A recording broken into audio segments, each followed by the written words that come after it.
Hello दोस्तों, हमारे channel में आपका स्वागत है। आप अगर हमारे चैनल में नए हैं तो लाइक सब्सक्राइब शेयर जरूर करें। धन्यवाद। शिवजी से सीखे जीवन जीने का सार। एक शिव को महायोगी कहा जाता था क्योंकि उन्होंने ब्रह्मांड की भलाई के लिए घंटों ध्यान लगाया था। इस प्रकार इस तथ्य को उजागर करते हुए कि आप तनावपूर्ण स्थिति में शांत रहकर ही आधी लड़ाई जीत सकते हैं। किसी समस्या को हल करने के लिए यह वास्तव में सबसे अच्छी रणनीति है। शिव जी का एक रूप उनका अर्धनारीश्वर रूप है, जिसमें एक आधा हिस्सा शिव जी का तो आधा हिस्सा पार्वती जो कि उनकी पत्नी है का है।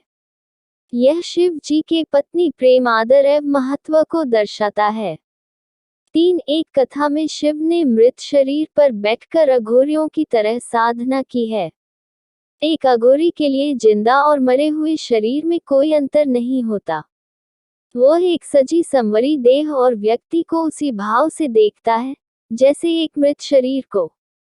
इसकी सीधी सी वजह है कि वह पूरी तरह से मानसिक विचारों के जाल में नहीं फंसना चाहता। घोर का मतलब है भयंकर। इस प्रकार अघोरी का मतलब है जो भयंकरता से परे हो। शिव भयंकरता से परे हैं। भयंकरता उन्हें छू भी नहीं सकती। शिव ने किसी भी सीमा तक जाकर हर वह काम किया जिसके बारे में कोई इंसान कभी सोच भी नहीं सकता। यदि किसी एक व्यक्ति में इस सृष्टि की सारी विशेषताओं का जटिल मिश्रण मिलता है तो वह शिव ही है। यदि आप शिव को स्वीकार कर लेते हैं तो आप जीवन से परे जा सकते हैं।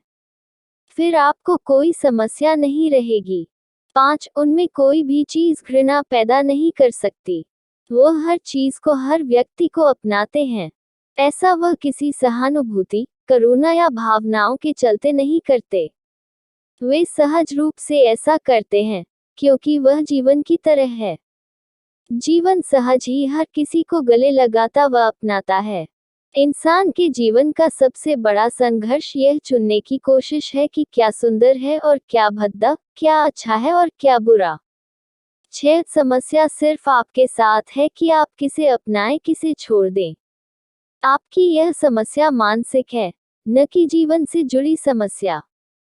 यहाँ तक कि यदि आपका दुश्मन भी आपके बगल में बैठा है तो आपके भीतर मौजूद जीवन को उससे भी कोई दिक्कत नहीं होगी।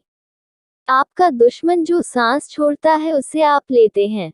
आपके दोस्त द्वारा छोड़ी गई सांसें आपके दुश्मन द्वारा छोड़ी गई सांसों के समान ही होती हैं। दिक्कत सिर्फ मानसिक स्तर पर है, लेकिन यदि अस्तित्व के स्तर पर देखा जाए तो इसमें कोई समस्या नहीं है। शिव पुराण के अनुसार शिवजी की वेशभूषा केवल त्रिशूल और डमरू से लिए। भगवान शिव हमेशा धन से दूर रहे, जबकि शिवजी से धनी कौन होगा।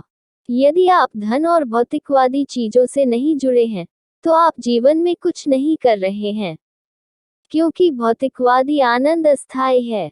आपको घटनाओं और अनुभवों में अपनी खुशी खोजने की जरूरत है, न कि चीजों में।